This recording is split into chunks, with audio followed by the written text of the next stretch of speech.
नमस्कार प्रिय दर्शकों, उपस्थित हूं मैं आपके पूरे वर्ष का हाल लेकर, यानी वार्षिक राशिफल लेकर।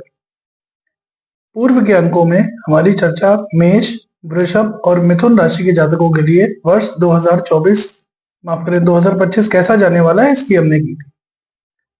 आज के अंक में कर्क राशि के सभी जातकों के लिए वर्ष 2025 क्या कुछ लेकर के आ रहा है।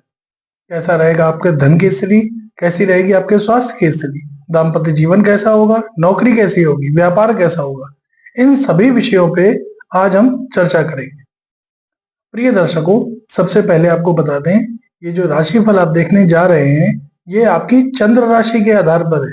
यानी आपकी जन्म कुंडली में चंद्रमा जिस राशि में बैठे हैं, जिस नंबर पे बैठे हैं, वही आपकी राशि है। उसी के आधार पर इस राशिफल को देखिए। साथ ही साथ आपका जो लग्न है, लग्न अर्थात जन्म कुंडली में जो पहला खाना होता है, उसमें जो नंबर लिखा है 1 नंबर से लेके 12 नंबर तक, तो 1 से 12 राशियां होती है मेष, वृष, मिथुन, कर्क, सिंह, कन्या, तुला, वृश्चिक, धनु, मकर, कुंभ, मीन। 1 2 3 4 5 6 7 8 9 10 11 12। तो जो भी नंबर आपके में लिखा है उसके और अपनी राशि दोनों के आधार पर इस राशिफल को देखेंगे तो आपको सटीक फलादेश समझ में आएगा। प्रिय दर्शकों, वर्ष 2025 का अगर आप टोटल करेंगे, उसको जोड़ेंगे 2 2 5, इसको अगर आप जोड़ेंगे तो आएगा मूलांक 9। मूलांक 9 जो होता है ना, ये मंगल से प्रभावित है। 9 नंबर जो होता है ये अंक शास्त्र में मंगल का अंक माना गया है। तो इस वर्ष मंगल का प्रभाव भी आपको देखने में आएगा। अब ज्योतिष के 3 महत्वपूर्ण ग्रह शनि, बृहस्पति और राहु और केतु, जिनके आधार पे, जिनको एक मूल आधार बना करके पूरा वार्षिक राशिफल तैयार किया जाता है, तो इसी क्रम में ये तीनों के तीनों ग्रह वर्ष 2025 में अपनी राशि का परिवर्तन करेंगे। 29 मार्च को, सबसे पहले 29 मार्च को शनिदेव वर्तमान समय में जो कि कुंभ राशि में गोचर कर रहे हैं, अब वो अपनी राशि से परिवर्तन करेंगे और देव गुरु बृहस्पति की साधारण राशि मीन राशि में प्रवेश करेंगे। वहीं 14 मई 2025 को देव गुरु बृहस्पति जो अपनी शत्रु राशि शुक्र की वृषभ राशि में गोचर कर रहे थे, अब वो अपना स्थान परिवर्तन करेंगे, राशि परिवर्तन करेंगे और वो अपने पुनः शत्रु की राशि बुध की राशि में, मिथुन राशि में प्रवेश करेंगे। उसी के साथ राहु और केतु क्रमशः, जो कि अभी तक सिंह राशि और कन्या राशि में संचरण कर रहे थे, अब वो अपना राशि परिवर्तन करेंगे और कुंभ और सिंह राशि में प्रवेश करेंगे।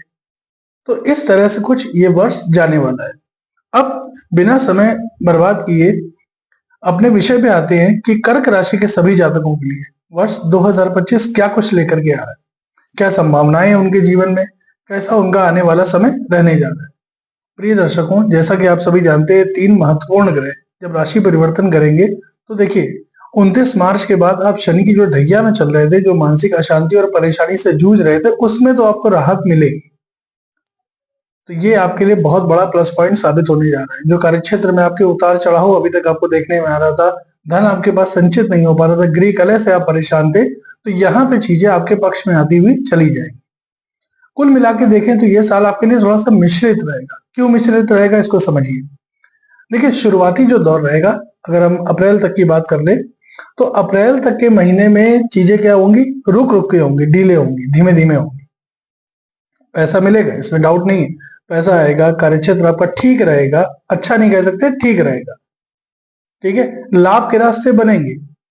तो यहाँ पे दिक्कत इस मामले में नहीं है। हाँ, हालांकि थोड़ा बहुत संतान का आपको ध्यान देना पड़ेगा, प्रेम संबंधों पे अभी ध्यान रखने की जरूरत पड़ेगी, लेकिन उसके बाद अप्रैल के बाद से जब चीजें बदलेंगी, अप्रैल के बाद से जब शनि राशि परिवर्तन कर जाएंगे, उसके बाद से आप एक तो ढैया से मुक्त हो जाएंगे, चीजें आपकी धीमे धीमे करके बेहतर होना शुरू होंगी। तो ये पॉइंट आपके लिए अच्छा निकल के आ रहा है, यहाँ पे आपको फायदा मिलेगा।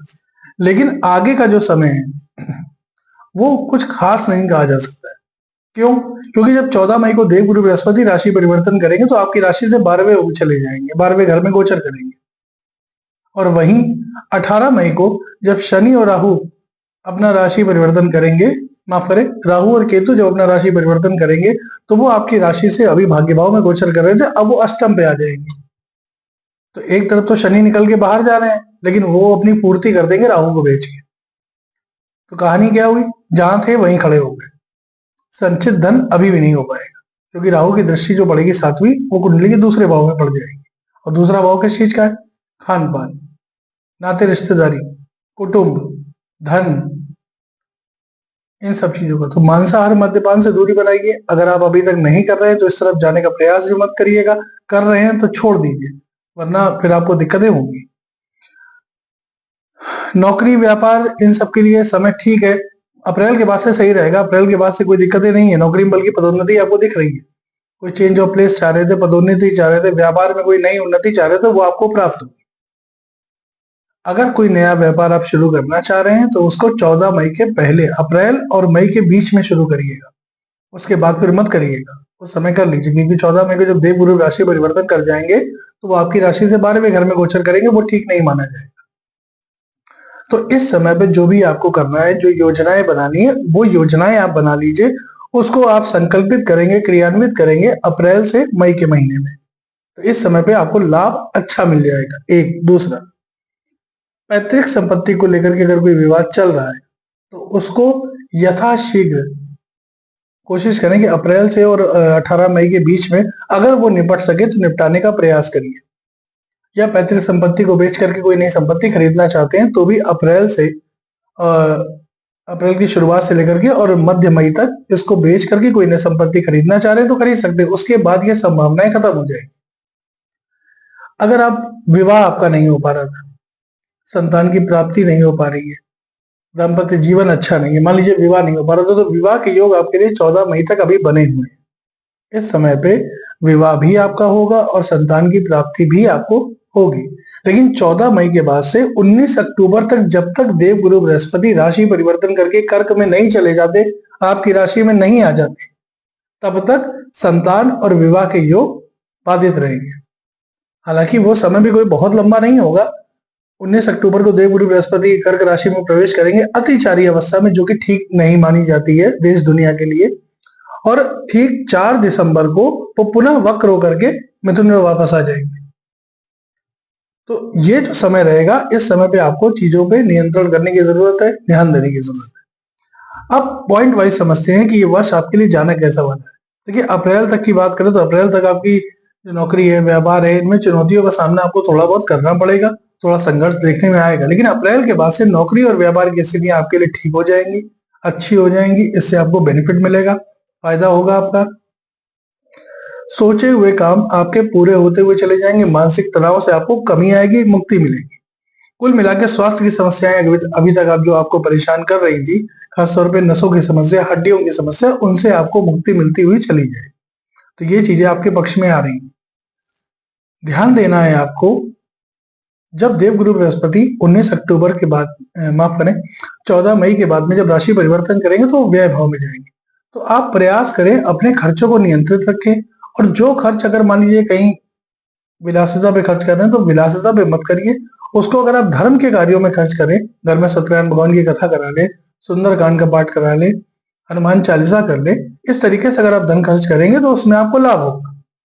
ठीक है, धर्म से जुड़ेंगे तो धन आपका बढ़ेगा। अब वर्ष आपका अच्छा है, मिश्रित है, आएगा जाएगा लगा रहेगा, लेकिन चीजें आपके पक्ष में रहेंगी, अब उतनी बुरी स्थिति नहीं रहेगी। एक दूसरा, दाम्पत्य जीवन आपका ठीक है, यहाँ समस्या नहीं है। जीवन साथी को आपकी तरक्की मिल रही है, यहाँ भी कोई दिक्कत नहीं है। संतान पक्ष आपका ठीक रहेगा, संतान की तरफ से कोई सुखद समाचार मिलेगा। जो विद्यार्थी शिक्षा ग्रहण करने के लिए विदेश जाना चाहते हैं उनके लिए ये समय बहुत अच्छा है। प्रतियोगिता परीक्षा के विद्यार्थियों के लिए ये समय बहुत अच्छा है। इस तरफ अगर वो प्रयास करें तो उनको निश्चित रूप से सफलता प्राप्त होगी। प्रेम संबंधों के दृष्टिकोण से देखें तो उतार चढ़ाव की स्थिति रह सकती है अप्रैल महीने तक। अप्रैल के बाद स्थितियां पक्ष में आ जाएंगी। अब प्रेम विवाह की अगर आप बात करें तो अगर आप प्रेम विवाह करना चाहते हैं अपने मनपसंद जीवन साथी से, तो आप पेरेंट्स से बात अप्रैल के बाद कर सकते हैं। आपको सफलता प्राप्त होती हुई यहाँ पे दिखाई दे। कुछ महत्वपूर्ण महीने हैं, उनको आप नोट कर ले तो आपको उसमें लाभ रहेगा, इसको नोट जरूर कर लीजिएगा। फरवरी के महीने में आपका करियर और आपका व्यापार अच्छा चलेगा, बढ़िया चलेगा, बड़ा लाभ इसमें दिखाई देगा। जुलाई के महीने में आर्थिक स्थिति आपकी अच्छी हो रही है और पारिवारिक जीवन में कोई शुभ और मांगलिक कृत्य होता हुआ दिखाई दे रहा है। अक्टूबर के महीने में प्रेम संबंध और दाम्पत्य जीवन के दृष्टिकोण से ये वर्ष आपके लिए बहुत अच्छा है, अक्टूबर का महीना। अब सावधानी कहाँ रखनी है, तो सावधानी आपको बरतनी है सबसे ज्यादा मार्च में, स्वास्थ्य का बहुत ध्यान देना है आपको। उसके बाद अगस्त के महीने में मानसिक स्थिति, मानसिक तनाव, बेवजह लड़ाई झगड़ा, वाद विवाद से दूर रहे वरना समस्याएं बढ़ सकती हैं। दिसंबर के महीने में कार्य क्षेत्र में कुछ उतार चढ़ाव आपका दिखाई दे रहा है। पूरे वर्ष को बेहतर बनाने के लिए क्या करेंगे, सबसे पहले हनुमान चालीसा का पाठ आपको करते रहना है यथावत। अभी हनुमान जी की आराधना आपको बंद नहीं करनी है। हनुमान चालीसा का 3 पाठ सुबह, 3 पाठ शाम को करिए। शनिवार मंगलवार को हनुमान जी का दर्शन करिए। शनिवार की शाम को पीपल वृक्ष के नीचे सरसों के तेल का दीपक जलाइए। इससे आपको लाभ होगा। रिश्तों में आपके उतार चढ़ाव जो आ रहा था वो दूर होता हुआ चला जाएगा। तो प्रिय दर्शकों, ये था कर्क राशि का वार्षिक राशिफल। आज के लिए बस इतना ही। अनुमति प्रदान करें, कल आपसे पुनः मुलाकात होगी। तब तक के लिए नमस्कार।